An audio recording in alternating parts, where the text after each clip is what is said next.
Once upon a time on Tralfamador, there were creatures who weren't anything like machines. They weren't dependable.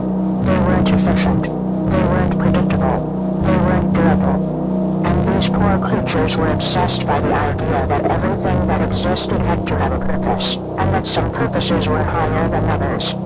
These creatures spent most of their time trying to find out what their purpose was, and every time they found out what seemed to be a purpose of themselves, the purpose seemed so low that the creatures were filled with disgust and shame.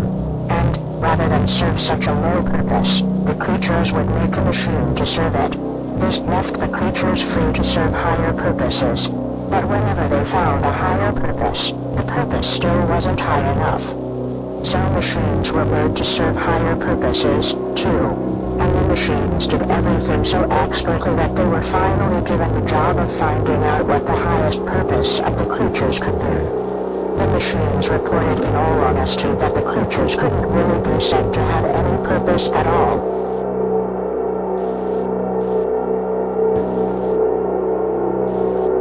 The creatures thereupon began slaying each other, because they hated purposeless things above all else, and they discovered that they weren't even very good at slaying, so they turned that job over to the machines, too, and the machines finished up the job in less time than it takes to say, Tralfamador.